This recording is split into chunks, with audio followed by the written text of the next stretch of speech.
로마서 8장 29절 30절의 두 절의 말씀입니다.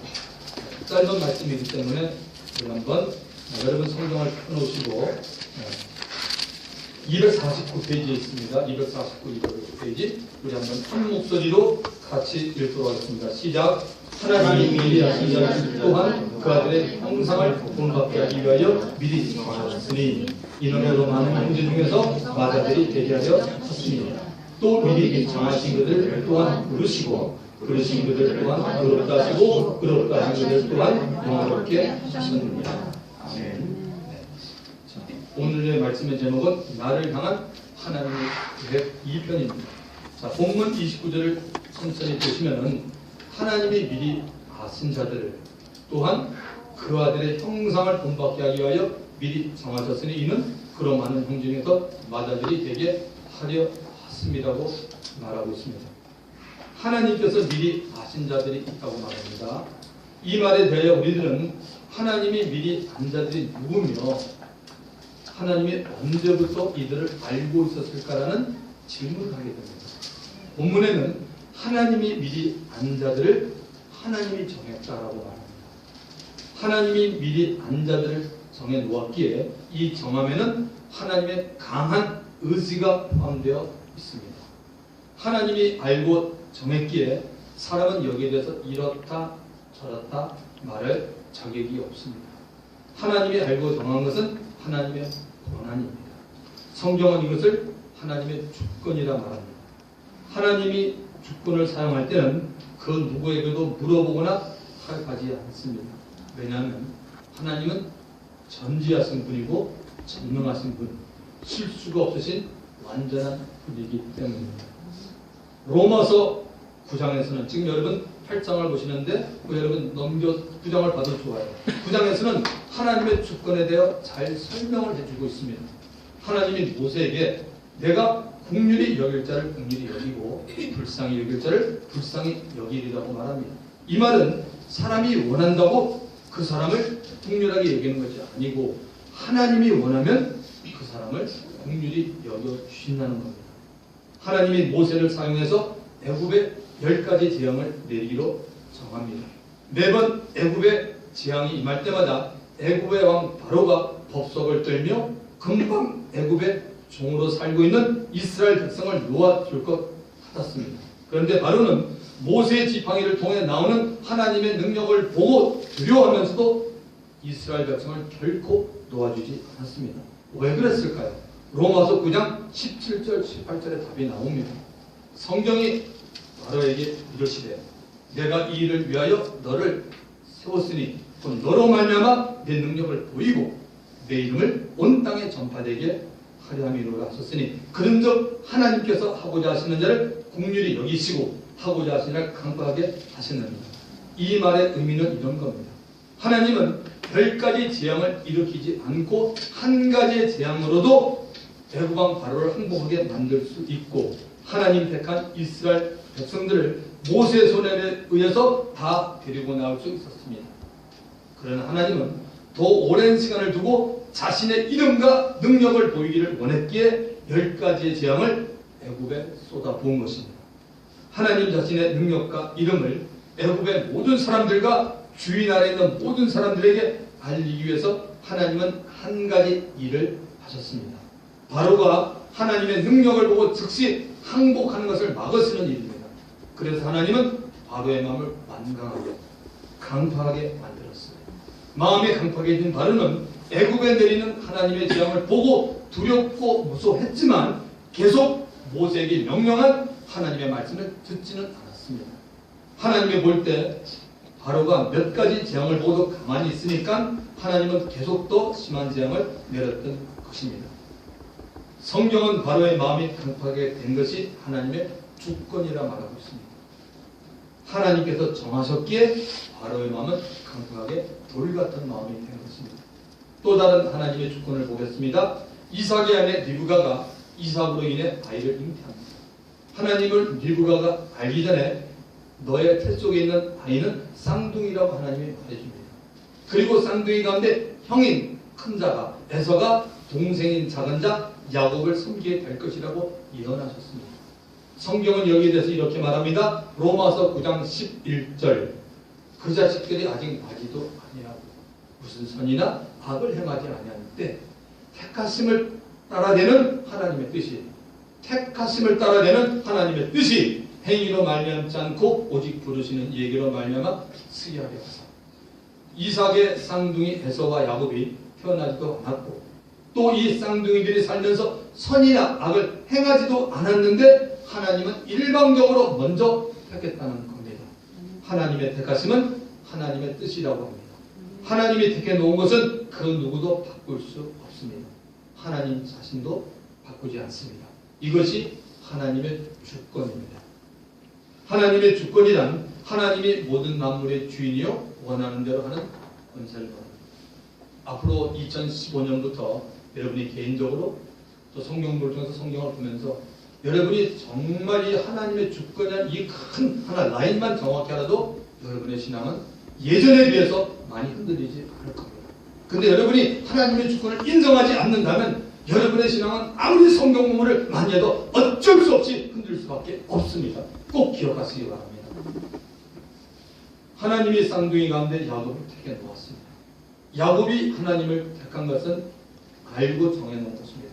하나님이 야곱을 택한 것은 하나님이 알고 정한 겁니다. 하나님이 알고 정한 동생 야곱의 자리에 형 에서가 들어갈 수가 없습니다. 하나님께서 알고 정했다라는 말을 인생 쪽에서 보면 우리 쪽에서 보면 택함을 받은 자입니다. 그래서 야곱은 하나님의 택함을 받은 자였습니다. 하나님의 택함이 되었다는 말은 하나님의 아심과 정함이 되었다는 말입니다. 예수 믿는 하나님의 자녀들은 모두가 다 하나님의 택함을 받은 자들입니다. 하나님께서 택하여 놓으셨기에 예수를 믿게 된 겁니다. 그렇다면 하나님의 택함을 받고 지금 예수를 믿고 있는 나를 하나님은 언제부터 알고 있었을까요?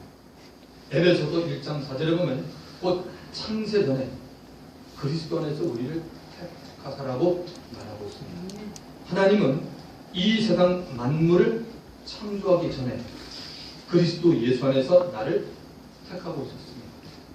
하나님은 내가 죄인으로 태어날 것도 알고 있었기에 나를 구원하시기 위해 인류의 소망 대신 그리스도 안에서 나를 택하고 있었던 것입니다. 나를 택하여 주신 것도 너무나 놀라운 사실이지만 시간적으로 보면 더더욱 놀라 입을 다물지 못할 정도입니다.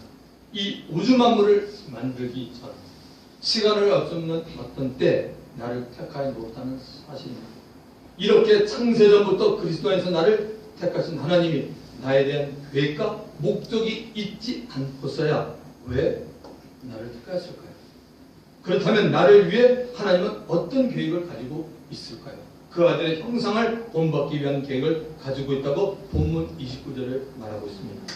하나님이 미리 아신 자들을 그 아들의 형상을 본받기 위하여 미리 정하셨으니 이는 그로 많은 형제 중에서 맏아들이 되게 하려 했습니다. 하나님의 미리 하신 바가 된 나에게 하나님은 그 아들 예수 그리스도를 본받게 하기 위한 계획을 가지고 있습니다. 하나님은 나를 비롯한 이 세상에서 예수를 믿고 살아가는 모든 하나님의 자녀들에게 동일한 계획인 예수 그리스도를 본받아 살기 위한 계획을 가지고 있습니다. 예수 그리스도를 본받아 살기 위한 계획을 이루기 위해서 하나님은 우리들을 마귀로부터 죄로부터 구원하여 준 것입니다. 하나님의 미리 하심이 되었고 하나님의 정하신 바가 되었지만 예수를 개인적으로 믿기 전까지는 하나님의 아들 예수 그리스도의 형상을 본받아 살 수가 없습니다. 그 이유는 아직은 신분상으로 여전히 마귀의 자녀로 남아있기 때문입니다. 사람들의 신분이 마귀의 자녀에서 하나님의 자녀로 바뀌어야 합니다. 이 일은 우리들이 할 수 없고 하나님께서 해주시는 겁니다. 30절을 봅니다. 또 미리 정하신 그들을 또한 부르신 그들을 또한 의롭다 하시고 의롭다 하신 그들을 또한 영화롭게 하셨느니라. 구원을 이끄시는 분은 사람이 아니고 하나님이십니다. 믿으시면 아멘. 우연히 저절로 구원을 받은 것이 아니고 또한 우리가 수고해서 얻은 것도 아니라는 것입니다. 하나님이 말씀하는 구원은 너무나 정확해서 흔들릴 수가 없는 것입니다. 누가 이 구원에 대해서 흔들리느냐 하면 구원에 대해서 자기가 한 일이 있거나 자기가 다른 사람보다 무엇인가 더 낫게 구원을 받았다고 생각을 하고 있는 사람들입니다. 지금은 천국에 가셨지만 고 오카노 목사님께서 로마서 강해 설교한 부분이 있는데 거기에 보면은 이 구원에 대한 메시지가 정말 성경적으로 잘 나오고 있는 부분이 있습니다. 구원은 흔들 수가 없다는 것이. 한 사람이 구원을 받는 과정을 한번 여러분 살펴보십시오. 하나님께서 이 우주 만물을 만드시기 전에 이미 하나님의 마음 안에서 구원 얻을 사람을 하나님이 정했습니다. 하나님이 미리 정하지 않는 사람이 구원을 얻는 일은 없습니다. 반대로 하나님이 미리 정한 사람이 구원을 받지 못하는 일도 없습니다. 하나님께서 주시는 구원은 완전하고 완벽하다는 겁니다. 한 가지 예를 들어볼까요? 지난주에 어떤 사람이 여기에서 말씀을 듣고 예수님을 영접했다고 하십시오. 그 사람은 분명히 지난주에 구원을 얻었습니다. 그러나 이 사람이 구원을 얻은 것을 하나님의 시간에서 보면 이 사람은 이 세상이 만들기 전에 이미 그리스도 안에서 하나님의 택하심을 입은 자였기에 구원을 얻은 겁니다. 이해가 되십니까? 여러분은 아니 너무나 놀라운데 그리고 이런 일은 말도 안 되지라고 할 것입니다. 하나님은 이 세상의 사람을 창조하기 전에 그 태어나는 사람에 대해서 그리스도 안에서 정하여 놓았습니다. 이 사람은 이 세상에 살아가는 건 반드시 예수를 믿게 되어 있습니다. 하나님께서 정해 놓으셨기에 자신의 생각과는 아무런 상관이 없습니다. 구원의 계획을 이루기 위해서 하나님은 믿을 수 있는 여건과 환경을 이 사람을 위해서 만들어 놓으십니다. 대개 그 여건을 맞이하는 사람으로서는 아주 힘이 들고 괴로울 겁니다. 어느 날 모든 것이 자기 생각대로 되지 않음을 발견하게 되고 비로소 전능하신 하나님을 찾게 됩니다. 이런 현상을 성경은 그 사람에게 역사하는 하나님의 때라고 합니다. 혹은 하나님의 부르심이라고 말합니다. 이 하나님의 부르심에 의해 친구 따라, 부모 따라, 때로는 전도한 사람을 따라 교회 나가게 됩니다. 하나님의 강권하심에 의해 예배를 통해서 자신이 잘못 살고 있었구나는 사실을 알게 되고 하나님 없이 살아온 것이 엄청난 죄인임을 알게 됩니다. 그리고 머리 숙여 예수 앞으로 나가게 됩니다. 이론과 형식으로만 알았던 이스라엘의 예수님이 자신의 구세주임을 믿게 되고 삶의 주인임을 발견하게 됩니다. 이 순간이 부모로부터 태어나서 당신이 살아오는 동안 한 번도 경험하지 못했던 거듭남을 경험하는 때입니다. 본문에는 이 순간을 부르신 그들을 의롭다 하시고라고 말하고 있습니다. 나 같은 죄인을 사랑하셔서 품에 안아주신 예수님에 대해 감사의 눈물이 흐르고 오래 참아주신 아버지에 대해서 고마움과 감격의 눈물이 흐르는 것입니다. 또한 이제부터 떳떳하게 하나님의 자녀가 된 것에 대해 기쁨의 눈물이 흐릅니다. 그런데 어떤 사람은 하나님이 부르는데 반응을 보이지 않는 사람이 있습니다. 조금 반응을 보여서 교회에 나오기는 합니다만은 그때만 반짝합니다. 본인이 하나님께 회개를 하고 예수를 믿어야 하는데 거기까지 가지 못합니다. 만약 이 사람이 하나님의 정하시고 아신 바가 된 사람이라면 이 사람은 다음에 예수를 믿어야만 합니다. 살아생전에 예수를 믿어야 합니다. 그런데 다음에 예수를 믿게 되면 다른 말로 하면 계속 피하고 도망다니다가 예수 믿게 되면 두 가지의 분명한 일이 나타납니다. 첫째는 더 이상 하나님의 부르심에 꼼짝할 수 없게 됩니다. 어떤 일을 통해서 하나님 앞에 두 손 들기에 하나님이 만듭니다. 그 어떤 일은 자신에게나 혹은 자신의 가족에게 일어나는 일이 될 수 있습니다. 한마디로 문제가 생기는 겁니다. 예수 믿지 않고 살아가는 세상 사람들이 스스로 하나님 앞에 나오는 것은 보기 힘이 듭니다. 그러므로 자기의 경험이나 지식이나 돈으로 해결할 수 없는 문제에 봉착하게 됩니다. 이제는 본인도 도망갈 곳이 없음을 알게 됩니다. 예수를 믿고 난 후 본인의 입에서는 이런 말이 나오게 됩니다. 진작 예수 믿어야 하는 건데 너무 늦게 믿은 것 같다. 몇 년 전에 잘 믿어야 하는 건데 어쩌다 젊은 시절을 믿지 못하고 이제 예수를 믿게 되었지라고 합니다. 그 장본인의 정입니다. 시카고에서 제가 주님을 만났을 때 여의도 순복음교회 그렇게 오래 다녔지만 나는 그렇게 형식으로 다녔지. 그때 알았습니다. 예수를 늦게 믿게 된 자신에도 후회하는 모습이 나타납니다. 두 번째는 뭐냐? 상급을 쌓을 시간이 적어집니다. 상급 쌓을 시간이 적어집니다. 사람은 누구나 다 피곤함을 느끼고 그 피곤에 대한 육체 휴식도 필요함을 합니다. 우리의 육체 안에 하나님과 교통하는 영이 있습니다. 육체가 피곤하거나 지치면 우리 영도 활동을 하지 못합니다. 누구나 육체가 지치고 피곤하면 짜증을 쉽게 냅니다. 경험해 보셨죠? 그러다가 육체가 휴식을 좀 취하고 음식을 먹고 해서 다시 새로워지면 힘을 얻고 기쁨이 생깁니다. 이런 원리가 있기 때문에 예수를 어릴 적에 믿는 것이 참으로 좋은 일이고 복된 일입니다. 건강한 육체와 함께 성령의 교통으로 인해 우리 영이 건강해지면 우리 주신 은사가 주님의 영광을 위해서 아름답게 쓰임을 받고 크든 작든 상관없이 하나님께 잘했다 칭찬을 받는 종이 됩니다. 예수를 믿고 난 후 자신의 모든 시간과 열정을 주님을 위해 헌신한 사람들이 우리 주위에는 있습니다. 이들은 하나님의 은혜를 너무나 고맙게 생각하였고 은혜 보답하고자 한 것입니다. 또한 이유가 있습니다. 바로 상급을 위해서입니다. 가끔 보면 사람들이 이렇게 말합니다. 주의 일을 할 때 보상 심리를 가지고 하지 말라고 하는데 좀 지나친 말 같습니다. 보상 심리라는 말을 운운하기 전에 성경이 뭐라고 말하는지 보는 것이 좋을 것 같습니다. 믿는 자의 마음속에 확실히 천국을 믿고 있는 사람, 즉 여러분 자신이 한번 검증해 보면 됩니다. 저는 제가 검증할 테니까 나의 마음에 여러분의 마음속에 확실히 천국을 믿고 있는 사람과 그렇지 못한 사람과의 신앙은 차이가 있을 겁니다. 누가 형식적이 되겠습니까? 천국을 확실히 믿지 않고 있는 이 사람은 눈에 보이는 사람에게 잘 보이기 위해서 주의를 하려고 덤빌 겁니다. 그러나 천국을 분명히 알고 믿는 사람은 하나님을 의식하면서 주의를 할 겁니다. 믿으시면 아멘. 천국이 있음을 믿고 늘 주를 늘 삶에서 기억하고 살았던 한 사람 바울의 신앙을 보십시다. 디모데후서 4장 8절입니다.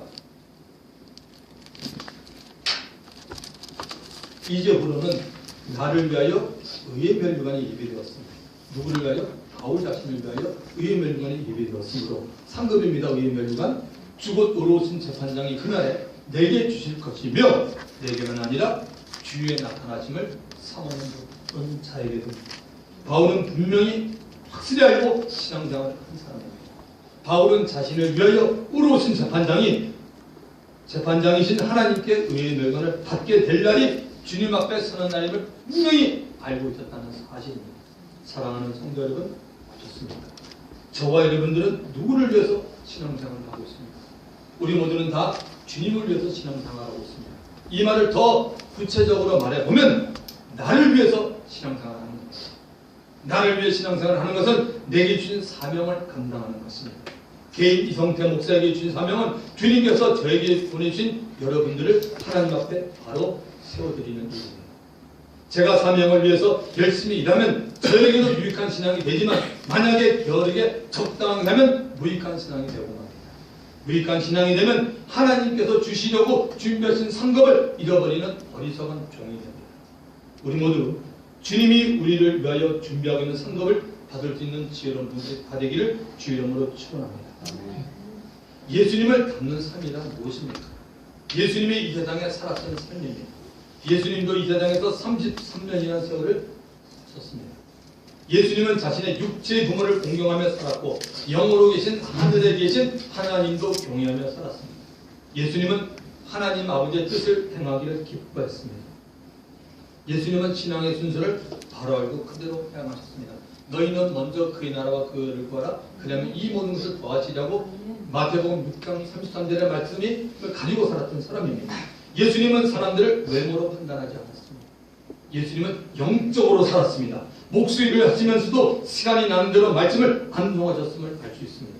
성전이나 배당에서 길에서나 또는 배 위에 올라가서 하나님의 말씀을 가르칠 때도 늘 기록된 성경의 말씀을 하셨고 그 말씀을 비유로 쉽게 말하는 하나님 지혜도 있었습니다. 만약 예수님이 말씀을 암송하지 못했다면 복음을 전파하고 가르칠 때 곤란한 일이 많았을 겁니다.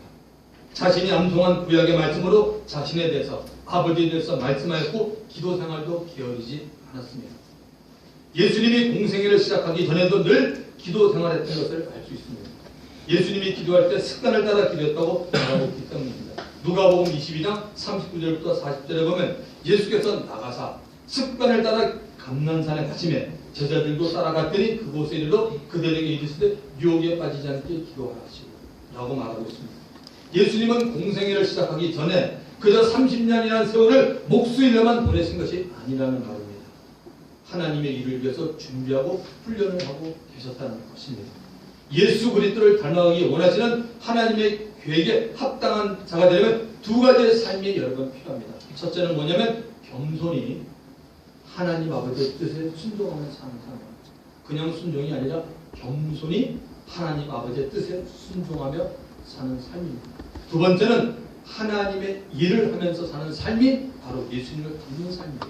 이렇게 살아갈 때 우리들은 하나님의 영광을 위해서 사는 삶이 되는 것입니다.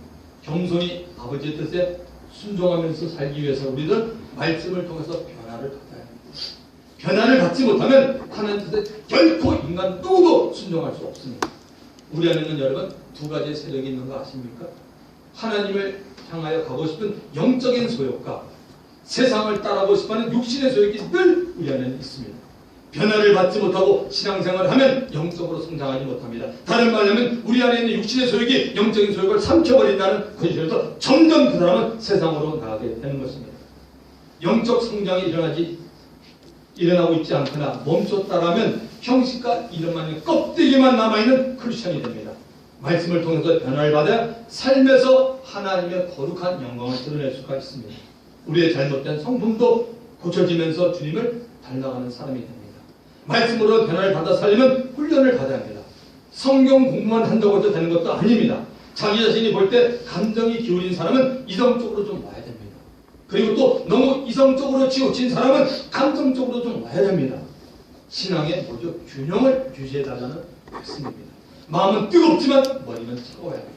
누구든지 하나님 앞에 쓰임받기를 원하면 은사만 가지고 있으면 안 됩니다. 저도 은사 있고 여러분 각자 은사인데 그것만 가지고는 안 됩니다. 그 사람의 자아가 아직이 깨어져야 합니다. 많이 깨어진 사람일수록 하나님께 쓰시기에 좋은 도구가 됩니다. 그런데 많이 깨어지기 위해서 뭐가 필요하죠? 하나도 합니다. Only prayer. 기도뿐입니다. 딴 거는 없습니다. 같은 믿음의 형제 가운데 누가 겸손한 사람인지 아십니까? 하나님에게 늘 진실한 기도하는 사람. 남들이 기도하니까 그냥 그런 기도가 아니라 진실한 단어를 붙이고 있습니다. 하나님 앞에 짧게 기도해도 진실한 기도하는 사람이 겸손한 사람입니다. 진실된 기도를 하는 사람은 하나님의 뜻을 구하는 기도하기 때문입니다. 자기의 뜻과 유익을 버리고 하나님의 뜻이 이루어지기를 원하는 기도를 하기 때문에 기도를 하면서 자신의 부족함을 보게 되고 자신의 꺾이지 않고 있는 자아를 보기 때문입니다. 말씀을 마칩니다. 나를 향한 하나님의 계획을 볼 때 하나님은 우리가 말씀에 순종하고 살면 얼마든지 예수 그리스도를 닮아갈 수 있다는 것을 알고 계십니다. 하나님 앞에 진실된 기도를 하는 사람이 되십시오. 당신은 겸손해집니다. 말씀과 기도에 성실하면 당신은 예수님을 닮아가는 사람이 됩니다. 당신을 통해서 주의 살기 이루어집니다. 당신을 통해서 하나님의 영광이 나타납니다. 하나님이 보는 나를 향한 하나님의 계획은 아름답고 완벽합니다. 하나님은 나에게 우리 각 사람의 기대에 걸고 계심을 믿으시기 바랍니다. 이 시간 주신 말씀을 기억하면서 주님 한번 부르고 통성하게 됩니다.